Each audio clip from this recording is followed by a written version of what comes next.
히브리서 6장은 성숙된 신앙인이 되라는 말씀이에요. 우리가 믿음의 다른 말을 순종이라고 해요.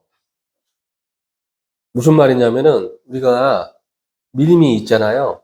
그러면은 믿음의 다른 말에 순종이기 때문에 당연히 우리의 진짜 믿음이 있으면 행위는 따라오게 돼 있는 거예요. 제가 현장에서 아이들을 만나보고 어른들도 만나보고 문제 있는 사람들도 만나보고 병든 사람들도 만나보고 그러면서 많은 이야기를 하고 포럼을 해요.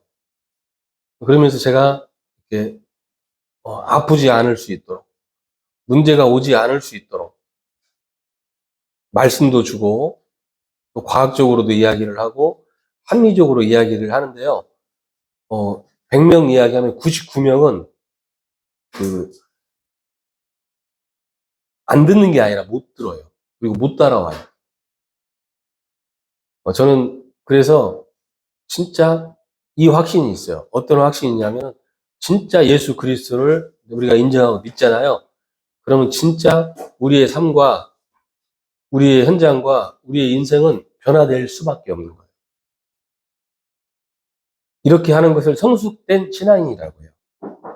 이렇게 하는 것을 뭐라고 하냐면은 나이가 들면은 이제 늙었다고 하잖아요. 노인이라고 하잖아요. 근데 우리는 그거하고 좀 달라요. 우리는 어떻게 됐냐면은 성숙됐다고 해요. 나이가 많아서 성숙된 게 아니에요. 성숙된 믿음의 사람이 될 수 있으시기를 예수 그리스도 이름으로 축원합니다. 성숙된 사람들은요, 멋있어요. 성숙된 사람들은 말하는 게 멋있고 사는 게 멋있고 그 삶이 멋있어요. 이게 돈이 많고 높은 지위에 있어 그런 게 아니에요. 여러분, 우리도 그렇잖아요. 우리도 사람을 보고 세상을 보고 현장을 볼 때 우리가 가슴 뜨거워지고 우리가 막 움직여질 때가 언제예요? 누가 우리를 강압할 때나 막 그럴 때가 아니잖아요. 감동될 때잖아요. 우리가 현장에서 성령의 역사를 보잖아요. 이 사람을 통해 성령의 역사를 보잖아요. 우리가 감동이 되고 우리 마음이 움직이잖아요. 우리가 현장에서 성령의 역사로 인해서 믿음으로 인해서 우리 삶이 변화되는 걸 보잖아요. 그러면은 우리 주변이 다 우리를 보고 변해요. 더 정확하게 말하면 나와 함께 하신 이 그리스도를 보고 변하는 거예요. 이렇게 되는 걸 성숙된 신앙이라고 해요. 그래서 오늘 말씀 보면은 복음을 받고도요, 안 믿으면 안 되는 거예요. 복음을 받고도 변화가 되지 않으면 안 돼요. 그리스도의 초보를 버리고 이제 우리가 하나님에 대한 신앙과 이 믿음을 가지고 우리가 계속해서 우리 삶에서 그리스도가 인정이 돼야 돼요. 고백이 돼야 돼요. 그리고 실제 변화돼야 돼요. 우리 후대들도 그렇고요. 특히 우리 장로님, 권사님, 우리들 있잖아요. 매일매일 그리스도 안에서 하나님 주신 힘으로 새로워지셔야 돼요. 이제 오늘보다 내일이 우리는 더 강건해지는 거예요. 우리에게 왜 소망이 있어요? 이 복음이 있고 이 하나님이 성령의 능력으로 나에게 역사하시고 나를 인도하시는 거예요. 그래서 우리에게 소망이 있는 거예요. 근데 이 복음을 우리가 진짜로 안 믿는다, 안 받는다, 그러면 끝나는 거예요, 사실은. 우리는 영원히 그 자리에 머물러 있어야 되고 항상 과거로 돌아가 있어야 돼요. 예수 믿는 사람들은요, 믿음 있는 사람들은 과거로 돌아가지 않아요. 과거는 그냥 발판이에요. 여러분, 과거로 돌아가지 마세요. 우리 그때 한 말씀 받는 중에 그런 이야기를 했잖아요. 과거를 보고 후회를 하고 과거를 보고 힘들어하는 걸 뭐라고 했어요?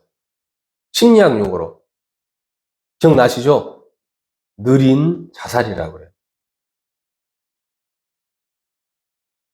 느린 자살. 우리의 과거는 우리를 더 이상 힘들게 하지 않아요. 이게 하나님 말씀이에요. 이게 영적인 사실이에요. 우리의 과거는 우리의 발판이 되는 거예요. 여러분, 과거 바라보시면서 돌아가지 마시고요. 과거 바라보면서 힘들어하지 마세요. 기도하세요. 나의 발판으로. 응? 그리스도의 높이와 깊이와 넓이가 더해가지는 시간이 될 수 있도록. 7절로 12절 보잖아요. 그래서 계속 이야기하시는 게 그거예요. 성숙한 신앙이 되라 그거예요. 말과 행동, 만남 이런 모든 데에 우리가 성숙해지는 거예요. 어떻게 성숙해지느냐? 어떻게 우리가 성숙해질 수 있겠어요? 말씀 붙잡고 하나님이 우리에게 말씀 주신 대로 기도하면서 하라는 거예요. 저는 지금도 사람 만나는 게 힘들어요. 인간관계가 참 쉽지 않아요. 우리 아이들 키우는 것도 힘들어요. 근데 제가 하려고 하면 참 힘들어요. 그런데요, 하나님께 맡기고 기도하니까 하나님이 하세요. 여러분, 사람 어떻게 하려고 하지 마세요. 사람을 변화시키려고 하지 마세요. 하나님이 하시도록 하고 우리는 우리가 할까 하면 되는 거예요. 자, 말에 성숙한 자가 되라는 거예요. 야고보서에 보면요, 우리의 말의 중요성에 대해서 이야기해요. 입의 중요성에 대해서 이야기해요. 우리가 말을 하는데요, 옳은 말로 사람을 제일 힘들게 할 수 있는 거예요. 쓸데없는 말 하지 마세요. 쓸데없는 말이 다른 말이 아니라 옳은 말로, 바른 말로 그 사람 계속 이야기하면 그 사람 죽어요. 그래서 우리는 살리는 말을 하는 거예요. 왜 그러냐? 전도의 문 다 막혀. 사람들이 나한테 안 와요. 제가 이걸 왜 자신있게 이야기할 수 있냐면, 제가 전에 이 복음보다 더 행위와 율법을 중요시 여길 때가 있었거든요. 근데 제가 사람 만나는 사람마다 안 되는 거, 부족한 거, 이런 것을 제가 앉혀놓고 조목조목 뭐라고 한 거예요. 조목조목. 너는 이래서 문제고, 너는 이렇게 되고, 너는 막 하니까 나중에는 어떤 일이 생기는지 아세요? 사람들이 저만 보면 도망 다녀요. 피해 다녀요. 제가 나타나잖아요. 그러면 삥 돌아가요. 그때는 왜 그러는지 몰랐어요. 그때는 제가 그랬죠. 아, 저것들이, 흑암이 대표서 그렇구나. 그랬어요. 지금 제가 알았어요. 여러분, 우리는 살리는 말을 하는 거예요. 살리는 말을 하는 거예요. 진짜 기도하잖아요. 그러면 살리는 말을 할 수 있어요. 그리고 왜 성경에서는 말을 많이 하지 말라고 했냐면은 우리의 말 수를 하나님이 정해놓으셨어요. 또 호흡도 정해놓으셨어요. 말을 많이 하지 말고 우리는 그래서 기도하라는 거예요. 또 생각도 많이 하지 마세요. 기도하세요. 기도하는 게 어렵지 않아요. 하나님께 이야기하는 게 기도예요. 사람들한테 말하지 말고 하나님께 이야기하는 거예요. 또 일할 때 하나님께 물어보세요. 내가 하고 싶은 대로 하는 거 아니에요. 내 경험대로 하지 마세요. 지금까지 우리의 현실이 어려웠던 이유, 힘들었던 이유, 응답이 없었던 이유가 뭐예요? 그냥 우리가 계속 그러는 거예요. 진짜 우리가 하나님이 하라는 대로 하면은 우리 개인과 우리 가정과 우리의 삶과 우리 현장은 분명히 성경에 나오는 역사가 일어났을 거예요. 초보의 일을 벌이라는 거예요. 또 13에서 20절 보잖아요. 소망 중에 인내하라고 그래요.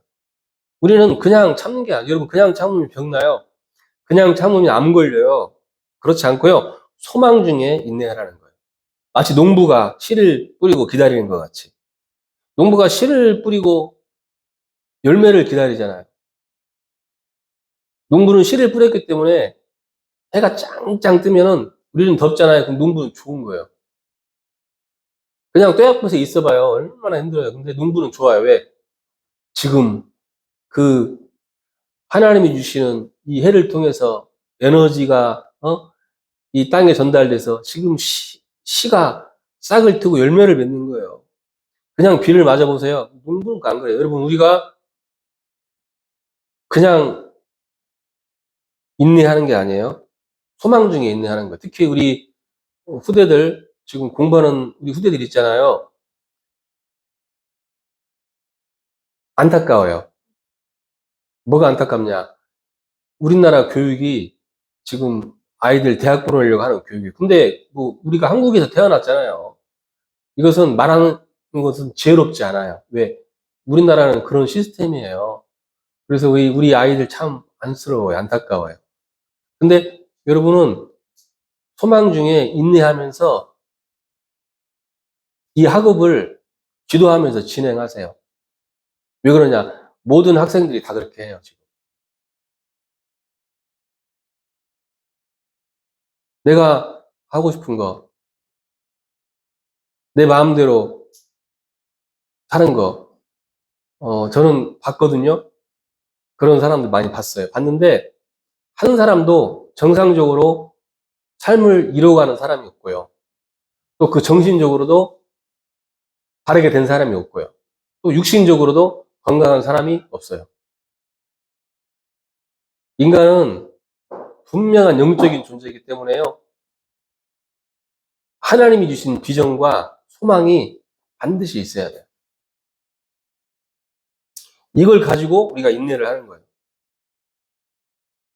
전에 우리 아이가 지금 천안에 있는데 그런 이야기를 하더라고요. 아빠가 저한테. 아, 목사님, 우리 이사를 해가지고요. 조그만한 오피스텔에서 네 식구가 살아요. 얼마나 불편한지 몰라요. 그래. 제가 그랬어요. 다음 주 리모델링하고 68평 집으로 이사 가잖아요. 그래서 그냥 힘들어도 괜찮아요. 그래요. 소망이 있으니까, 이 조그만한 오피스텔에서 네 가족이 살아도 전혀 문제가 안 되는 거예요. 그걸 힘들어가지고 막 난리치고 그럴 필요는 없잖아요. 여러분, 우리 후대들에게는 하나님이 분명하게 여러분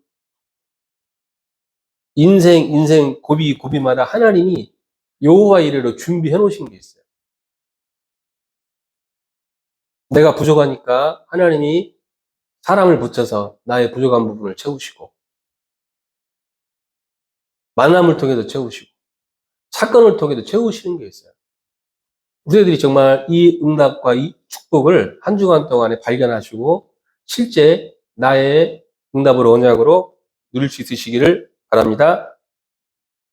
자, 하나님이 아브라함에게 약속하실 때 자기를 가리켜 맹세를 했다고 해요. 이 언약을 가진 여러분들에게 하나님이 자기 이름을 걸고 약속하신 거예요. 만약 우리가 보증을 잘못 써잖아요. 그러면은 그 사람 망할 때 다 같이 망하는 거예요. 왜 그러냐? 이름을 걸었기 때문에. 하나님이 자기 이름을 걸고 약속하신 거예요. 근데 이 약속을 붙잡은 아브라함은 승리한 거예요. 17절에 하나님은 약속을 기업으로 받은 자들에게 그 뜻이 변치 아니함을 충분히 나타내시려고 그 일에 맹세로 보증하셨다 그래요. 18절에요. 하나님이 하실 수 없는 게 있다고 나와요. 뭐라고 나오냐? 이는 하나님이 거짓말을 하실 수 없는 두 가지 변치 못할 사실을 인하여 앞에 있는 소망을 너드리고 피하여가는 우리로 큰 위안을 받게 하려 하심이라 그래요. 하나님은 우리에게 언약하셨기 때문에, 약속하셨기 때문에 분명히 이것을 하나님이 성취하시는 거예요. 하나님의 열심으로. 19절에요. 이제는 소망 중에 인내하고 성숙한 교인이 되라 그래요. 그리고 본격적으로 이제는 이 복음의 증인으로 서라는 거예요. 또 7절에는요, 히브리 7장에는요, 우리 보고 멜기세덱의 반차를 따라가고요. 우리가 어느 정도로 하나님이 우리를 축복하셨고, 축복하실 거냐? 멜기세덱의 반차, 반열 라인이라는 말이에요. 이걸 따라가라 그래요. 우리가 누구냐? 멜기세덱의 반차를 따라 사는 사람이라 그래요. 원래 멜기세덱은 예수 그리스도를 의미해요. 창세기 보잖아요. 또 히브리 7장 1절 4절에 보면 나와요. 이제 하는 말의 중요한 것은 이러한 대제사장이 우리에게 있는 것이라. 그가 하늘에서 위엄의 보좌 우편에 앉았으니 성소와 참 장막에 부리는 자라. 이 장막은 주께서 베푸신 것이요 하나님이 한 것이 아니라 그래요. 멜기세덱이 누구예요? 이 사람이 어디부터 와서 어디로 가는지 몰라요. 그러나 시작도 없고 끝도 없다고 했어요. 근데 알고 보았더니 아브라함이 이 사람에게 11조를 드렸다고 해요. 이 사람이 제사장이 아니면 하나님을 대신하는 자예요. 예수 그리스도라는 그림자를 보여주는 거예요. 레위인에게 바로 이 축복을 전달하셨고요. 또 레위인 중에서 메시아 다시 만날 준비를 하는 쪽으로 하나님이 이 축복이 흘리신 거예요. 그리스도라는 단어를 정확히 아는 사람을 따라서 하나님의 축복이 흐르는 거예요. 여러분, 지금도 하나님의 관심과 하나님의 역사는 언제 일어나고 어떻게 일어나느냐? 이 그리스도가 키예요. 우리가 그리스도를 인정할 때 하나님이 그 자리에, 그 현장에 지금 보좌의 능력으로, 창조의 능력으로 역사하시는 거예요.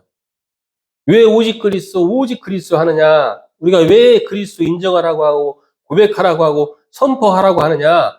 왜 성경을 읽으라고 하느냐? 그리스도를 우리가 인정할 때. 키예요. 하나님과 통하는 키예요. 하나님이 역사하실 수 있는 키예요. 하나님이 우리 현장의 주인으로 주관하실 수 있는 키라니까요. 이걸 따라 하나님은 창세로부터 지금까지 역사하시는 거예요. 그래서 우리는 항상 선택을 해야 돼요. 여러분, 선택하셔야 돼요. 내가 그리스도를 인정하고 고백하고 선포해서 하나님이 역사하시도록 하실 거냐, 아니면 그냥 살 것이냐, 선택하셔야 돼요. 이렇게 사는 사람을 뭐라고 하냐면 전도자라 그래요.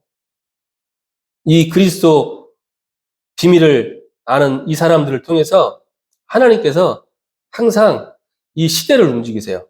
우리 현장을 움직이세요. 이거 모르는 시대가 있었어요. 중세에. 그 시대를 뭐라고 하냐면 암흑시대, 흑암시대라 그래요. 근데 이때 기도하는 분들, 그 기도를 통해서 하나님이 마틴 루터, 칼빈, 요한 녹스, 찌빙클리 이런 사람들을 통해서 이 축복이 또 흐르게 하신 거예요. 또 18세기 때 몇백 년 동안에 이 교권을 통해서 이거 잃어버리고 응답이 없는 시대가 왔어요. 이때 하나님이 중요한 사람 이렇게 세웠죠. 요한 웨슬레. 현장에서 기도운동, 말씀운동 펴기 시작했죠. 요한 웨슬레 일하는 막 그 전설적인 일화가 참 많아요. 제가 가끔 그런 이야기 들었잖아요. 영국의 어떤 마을에 지금도 갔는데 그 마을에 술집이 없고 깨끗한 거예요. 왜 그랬냐? 요한 웨슬레가 여기를 한번 지나갔대. 그 웃기죠. 여러분, 저는 믿어요. 근데 여러분이 잘 모르실 거예요. 저는 현장에서 또 전도도 다니고 아파트도 돌아다니고 하잖아요. 여러분, 근데 그거 아세요? 예수 믿는 사람들이 그 아파트 라인에 있잖아요. 제가 주공 아파트 같은 데 가요. 그러면은 그 라인에요. 라인을 꼭대기부터 쫙 내려오거든요. 꼭대기부터. 예수 믿는 사람이 있는 그 라인에 있잖아요. 깨끗해요. 깨끗해요. 더럽지 않아요. 근데요, 예수 믿는 사람이 없는 라인이 있어요. 그 라인은요, 더러워요. 전에 그 평화주공 살 때 우리 집에서 앞동을 보면은 다 보여요. 근데 갑자기 정신 이상 있는 사람인가 봐요. 베란다에서 와가지고 막 소리를 지르더만, 그러니까 7층인가 8층인데 뛰어내리는 거예요. 그냥 막 와 하면서. 제가 얼마나 놀라는지 몰라요. 나중에 거기를 가봤는데요, 거기는요 없어요. 여러분 잘 아셔야 돼요. 예수 믿는 우리가 갔을 때 어떤 일이 생기는지 아셔야 돼요. 이거 믿는 사람을 전도자라 그래요. 하나님 이 사람을 통해 항상 역사하실 준비를 지금 다 하시고 계세요. 모든 걸 하나님이 준비하시고 예비하셔서 지금 기다리고 계세요.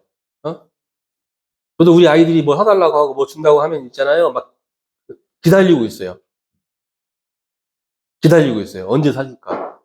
얘한테 필요한 것만 해주려고 기다리고 있어요. 필요 없는 거 해달라고 하면 좀 참아요.